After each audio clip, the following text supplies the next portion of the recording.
Fala galera, beleza? Estamos começando o nosso vídeo de língua portuguesa do 9º ano. Seja bem-vinda, seja bem-vindo.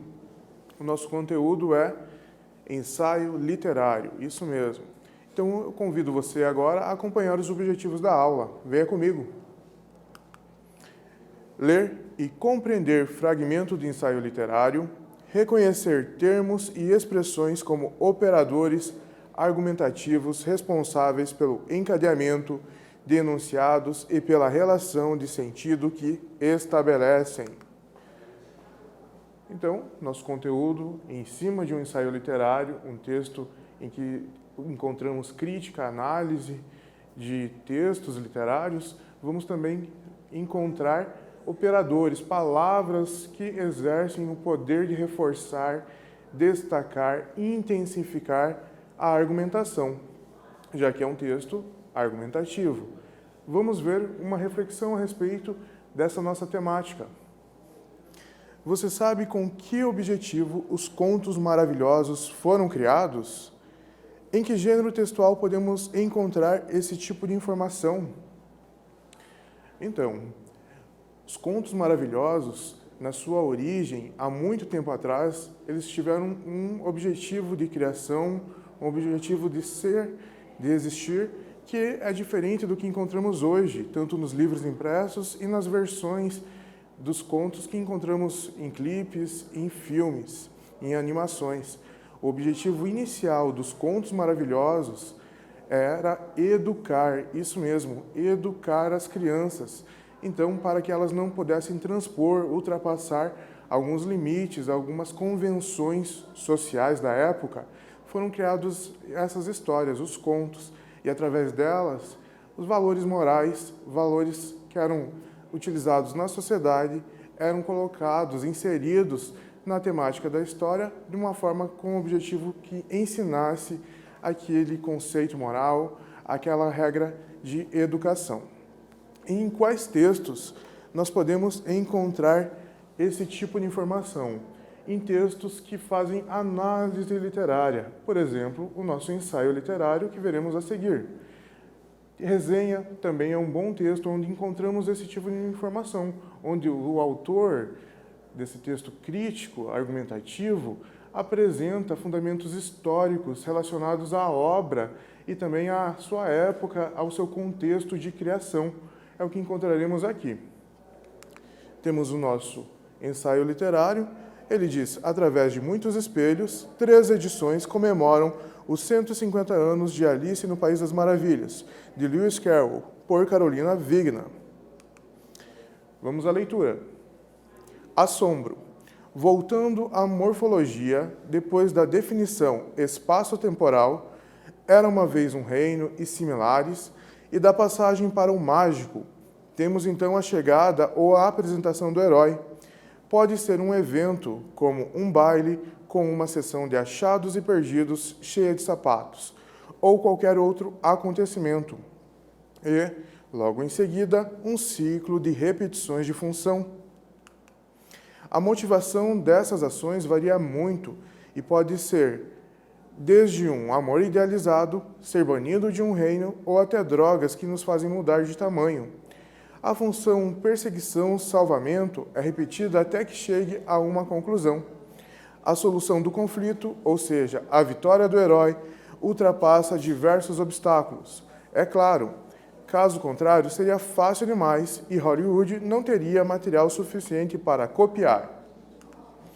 Muitas vezes, estes obstáculos são proibições e a consequente transgressão da proibição, a transgressão resulta em punição ou em tragédia para, lembrando, educar as crianças.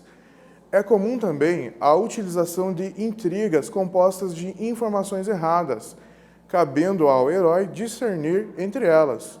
As intrigas possuem também uma função pedagógica e, finalmente, terminamos com uma moral. Em Alice, o primeiro livro, por exemplo, termina com a irmã mais velha elogiando suas qualidades inocentes e pueris. Ou seja, moralmente, o bom mesmo é permanecer assim. em tempo, não considero spoiler te contar como termina um livro de 150 anos e popular como este. Bruno Bettelheim, em A Psicanálise dos Contos de Fada, diz que a tarefa mais importante e também mais difícil na criação de uma criança é ajudá-la a encontrar significado na vida. Tenho cá minhas dúvidas se isso é verdade apenas para crianças, mas vamos prosseguir. Volto a Bettelheim. Quaisquer que sejam os acontecimentos estranhos que o herói do conto de fadas vivencie, eles não o tornam sobre-humano, como ocorre com o herói mítico.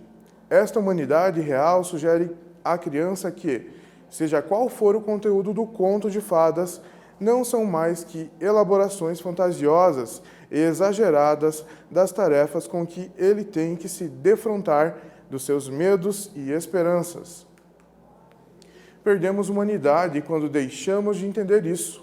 Perdemos quando não somos mais capazes de diferenciar um mito do humano.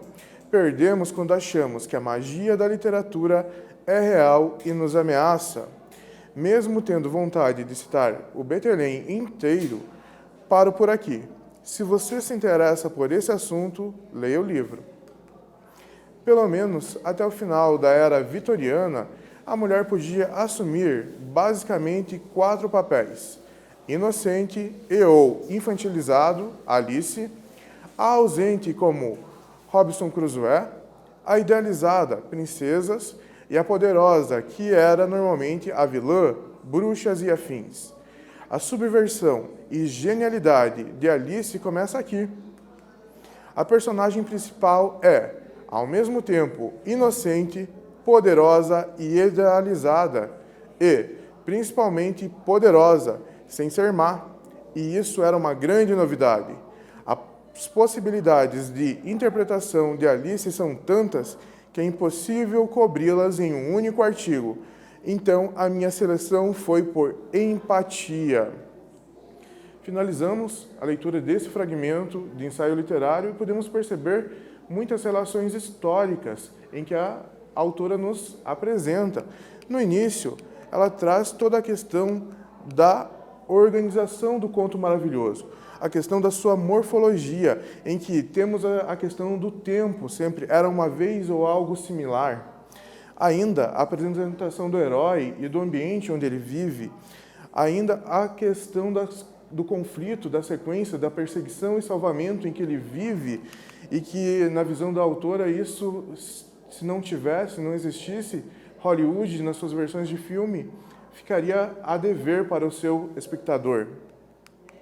Ainda, ela traz a visão teórica para embasar os seus argumentos. Ela traz uma citação de um estudioso nesse campo da literatura, que ela cita, ainda sugere a nossa leitura, caso nos interessemos por esse conteúdo mais histórico da literatura.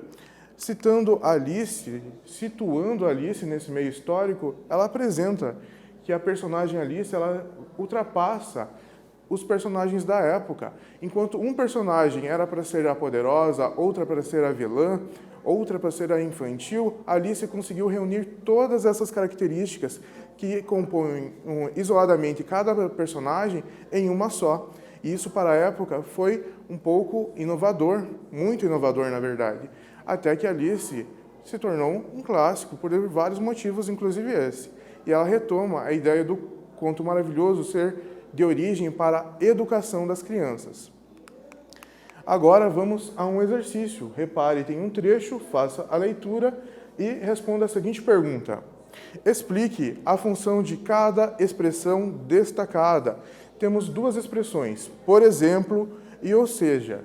Qual é o motivo delas? Por que elas estão nesse fragmento?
Voltamos, conseguiu perceber e escrever a função de cada uma dessas expressões, do por exemplo e do ou seja? Vejamos a possibilidade de resposta. As expressões têm a função de evidenciar as estratégias argumentativas. A primeira, de exemplificação, quando usamos o por exemplo, e de explicação, quando usamos o ou seja, e também contribuir para a coesão do texto. Isso mesmo. Então, o por exemplo apresenta um exemplo, né? O ou seja, uma explicação, um detalhamento maior. A função de cada uma, além de argumentar, é contribuir para um texto mais coeso, um texto mais organizado. Vamos agora ao exercício de número 2. No trecho, predomina uma sequência descritiva ou uma sequência argumentativa. Justifique. Faça a leitura do trecho e responda.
Voltamos, convido você a reler o trecho.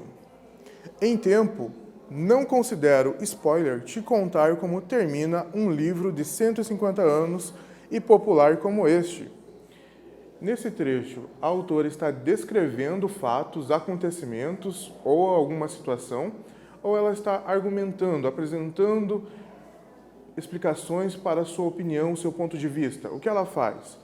Se você anotou que no trecho predomina uma sequência argumentativa, é a resposta correta, porque a autora, ela evidencia, através dos termos, não considero essa questão de argumentação.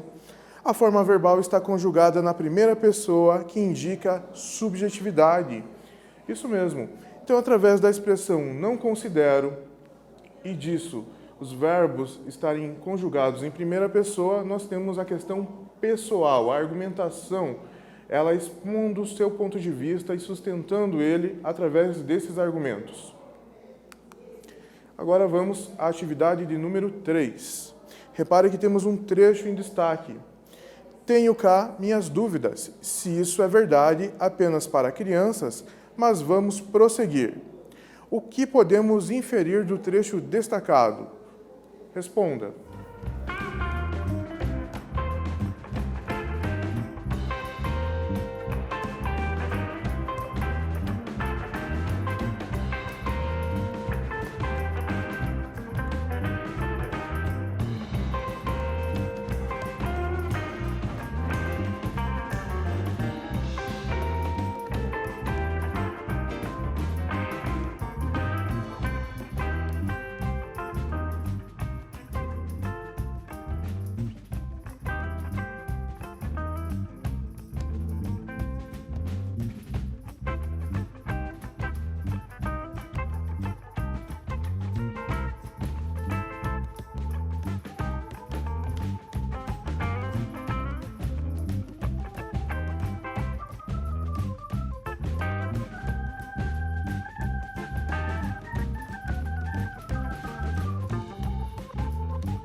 Voltamos.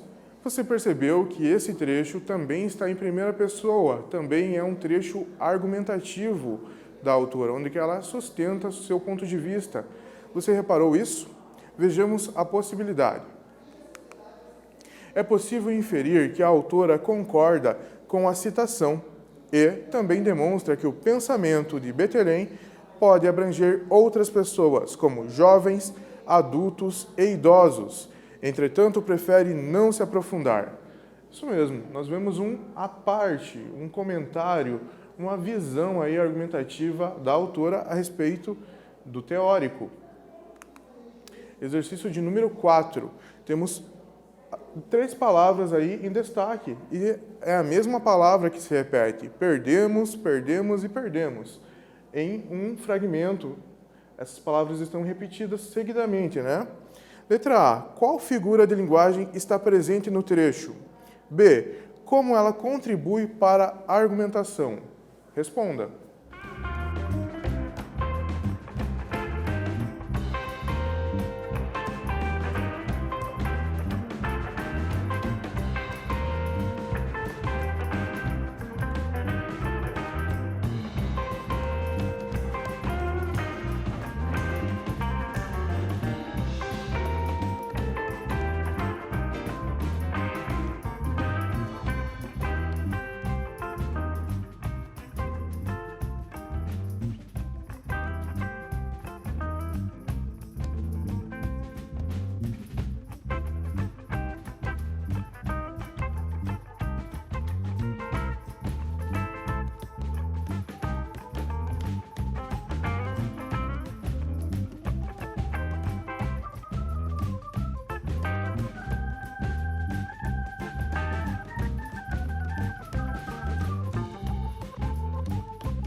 Voltamos. Conseguiu identificar qual é a figura de linguagem?